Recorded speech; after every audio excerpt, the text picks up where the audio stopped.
a very warm good afternoon. You're watching News9. I'm Shweta Kothari. We're bringing you stories from the world of business, policy and economy. First up, we'll begin with markets. Markets, Suyash Maheshwari sitting to my left here, ended in red on end of this Monday morning. Yes, Shweta. So, after opening in the red today, which is Monday morning, bulls made a failed attempt to, pull the markets higher. However, bears kept the selling pressure high on the street on Monday, and as a result, Sensex snapped its 11-day winning streak, which is the best run the Sensex has recorded since October of last year. Now, at close on Monday, Sensex was down about 240 points or 0.36% and closed just shy of the 67,600 mark. Nifty was also down by about 0.3% on Monday and closed about 20,133 levels, below the support of 20,150 levels. Now, mid-cap and the small-cap indices also, Shweta, were trading in the red on Monday. They were down about 0.5% each, and India VIX, which is a volatility index, also saw a decline of about 0.61% and comfortably sits below the 12 mark, which suggests that the volatility has come down after today's trade. Now let's also quickly move on to the gainers and losers, the top performing sectors in Monday's trade. Now, as you can see, Nifty Auto was among the best performer on Monday. The index was up about 0.84%. FMCG pack also rallied, was up about 0.6%. PSU Bank, Shweta, continued its outperformance and in Monday's trade was a top performing sector. The index was up about 3.39%. On the other side, the metal pack, media and realty indices fell 1% on Monday. Now, if we can also move to the gainers and losers, Power Grid Corporation, Shweta, was a top gainer on Monday, and the stock gained about 3%. And the stock has been on a bit of a run up. Last week it surged to a 52-week high after it bagged a transmission project from Rajasthan. It took a bit of a breather on Friday, but we have seen the uptrend resume from Monday onwards. Now, Titan was another stock which has been actually rallying for the past month or so. The stock has rallied about 7% in the past month and has outperformed the Nifty pack. The stock was up about 2.66%. There was no news trigger, but perhaps investors are looking for increased demand for jewelry heading into the festive season and the wedding season. Other gainers were HDFC Life, which was up about 2.43%. Mahindra & Mahindra continued to rally for the second consecutive session. The stock gained about 2.26%. Now, this is on the back of HSBC re-rating the stock from neutral to buy and raising the target price to about 1800. Which implies an upside of about 10% from the current levels. BPCL was also up about 2.26%. It was unfazed by the windfall tax, which was increased on crude oil from 6,700 per ton to 10,000 rupees per ton. Now, among the losers was Hindalco. Hindalco's stock fell about 2.19% today after CEO Nilesh Kaul flagged concerns about labor shortages at the Fast Market Aluminium Conference in Barcelona. HDFC Bank, Adani Post, Dr. Reddy's, Bharti Airtel also were among the blue chip stocks that fell in Monday's trade. All right, those of course are top gainers and losers. Kranthi Bathini of WealthMills Securities joining us on the show at this point. Kranthi, thanks very much for taking time out. I want to first begin by asking you, what are you making of markets this afternoon at the close of Monday's trading session? Are we heading towards a consolidation?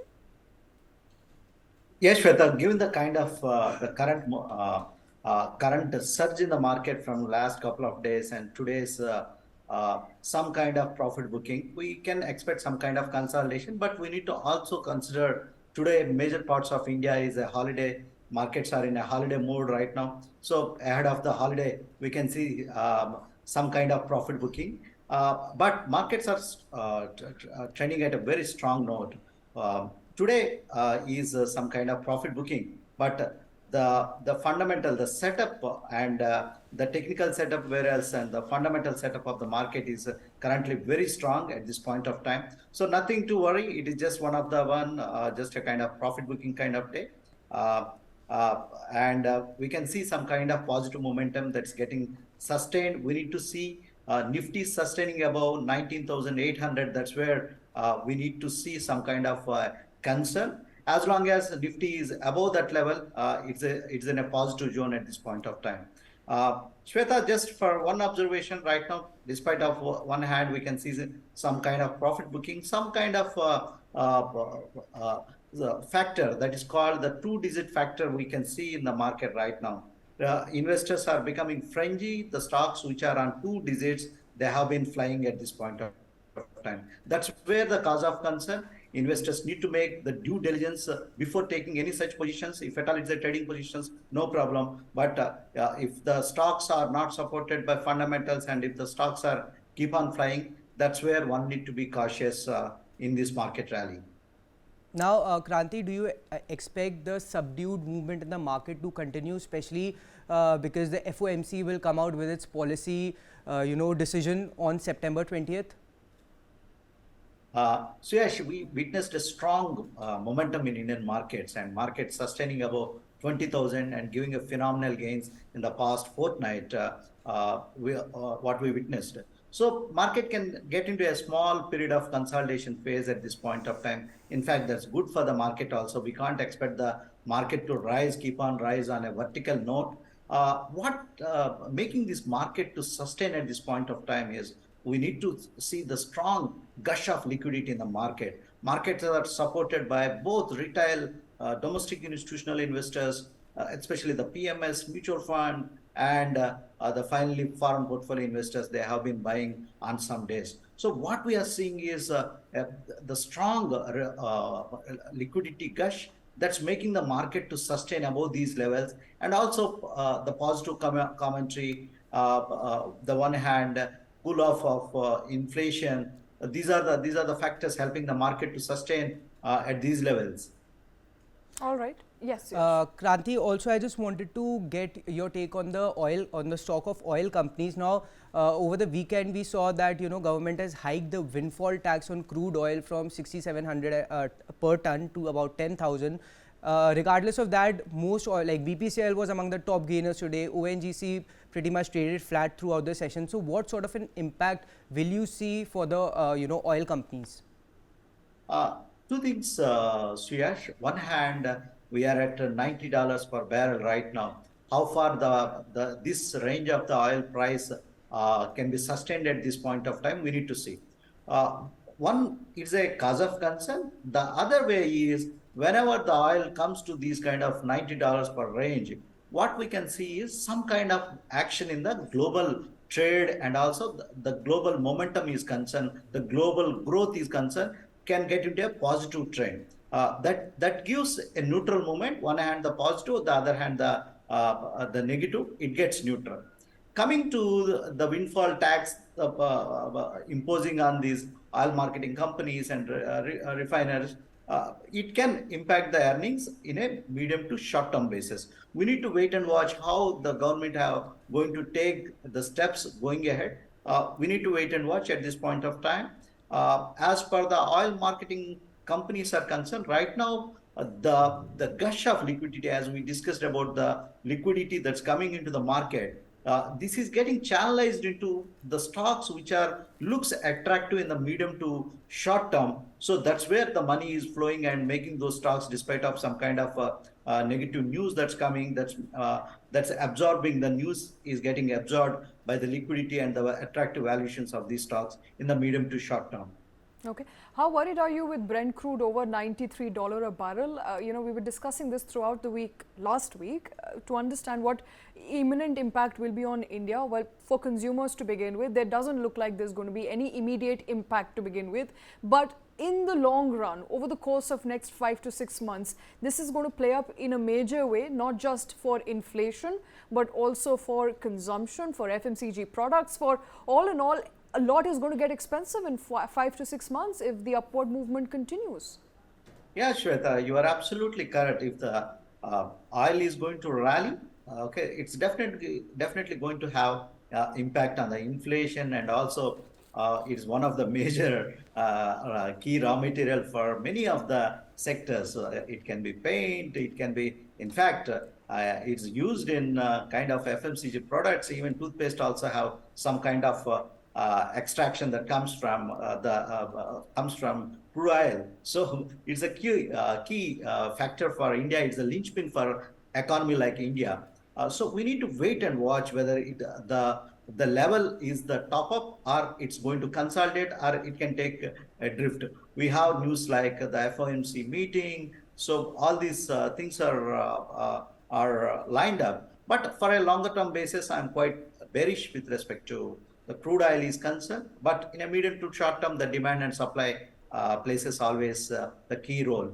I don't think so. Oil going above $100. Yeah, it's not a issue at this point of time. I'm going to see some kind of oil taking a U-turn from this level, or getting into a long consolidation zone, Shweta. But given the point, as you rightly mentioned, if the oil goes above from this level, it's going to be a key cause of concern for the markets going ahead. Definitely, we can't ignore the oil. Right. For Interesting.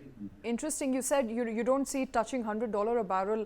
We had other experts on the show last week who said it will touch $100 anytime now. What is the comfort zone for crude, especially for India? Because India is looking to buy crude at 85, in fact 75 to $85 a barrel. Do you see it coming back to that price zone, price range anytime soon?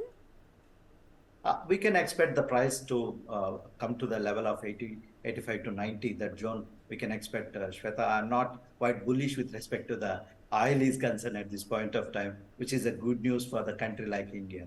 Okay. And as far as inventories is concerned and future contracts is concerned, do Indian oil companies have enough so as to not pass on the burden to consumers, people like you and me? Do we have to worry anytime soon for filling up our fuel tanks? Shweta, we are getting nearer to the election season. I don't think so. The government is going to take tinkering with respect to the oil prices are concerned at this point of time. So, probably it is the market mechanism, and the government is going to try to absorb or throw the burden on the oil marketing company at this point of time. I don't think so. At this point of time, we can't afford the crude oil or the retail oil prices to go up significantly from this point of time. Okay, so there were under recoveries. There were under recoveries that can neutralize the oil marketing companies' earnings at this point of time. Of course, it's going to add some pressure on the oil marketing companies in the medium to short term. Okay, pressure to oil marketing companies, of course, to government's budget as well. So the price is likely to remain stable, I suppose, till May or June of next year, which is when perhaps either this government will continue or this government will go away. But anyhow, elections will be over by then. Kranthi, I also wanted to touch upon the PSU Bank rally. Now we have been talking about this time and again. Earlier, like it was on the back of several government reforms such as consolidation of smaller banks into larger banks, the asset quality of the banks improving, the credit growth also going up. Now, what are the fresh triggers? Why are we seeing a 2%, 3%, 4% rally on a day-on-day basis in PSU Bank counters? Suyash, one thing is what we are witnessing is the credit growth is quite strong. The rural economy is quite strong at this point of time. The monsoon, in fact, it started very well and taken a pause in the month of August, but it's gradually progressing very well across India in the month of September as per the data is concerned. So we can expect the credit growth to continue at the double digit, and rural with respect to the rural consumption is concerned is going to be quite strong. That's where the PSU banks come into limelight, and also the government's commentary with respect to the resilience with respect to the management quality is concerned. There is a wide gap in the valuation gap between the private sector banks and public sector banks on a longer term basis. So the gap is trying to get narrowed at this point of time with the strength of the economy, and also the commentary that's coming from the various agencies from the government. So we can see some kind of buying interest is getting emerged from retail investors also with respect to the public sector undertakings are concerned, public sector banks are concerned, undertakings especially public sector banks are concerned in the medium to short term. Now, Kranthi, any stocks that are looking attractive to you in the PSU Bank basket? Because I was just looking at the returns, you know, in India Overseas Bank in FY24 has surged about 180%.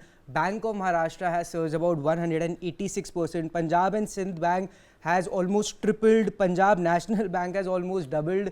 So most of these stocks have turned, it seems like multi-baggers in just FY24. Any stock that is looking attractive to you at this point in time? Suyash, you might have missed UCO Bank has also doubled. Okay, Yeah. so there is a broad rally in the PSU stocks, PSU banks are concerned. But our focus at WealthMills Securities, we are continuously focused on the large cap banks like Canara Bank and Bank of Baroda at this point of time. Of course, there is some kind of buying interest is emerging at the bottom of the pyramid. As I mentioned, there is a two-digit factories playing in the market. The stocks which are at the two digits, they have been flying at this point of time. So as Warren Buffett always rightly says, in the shorter term, markets are a voting machine. In the longer term, they are the weighing machines. So the earnings are ultimately going to determine the prices because always stock prices in a longer term, they always weigh the strength of the economy, and always stock prices are slave to the earnings. Okay.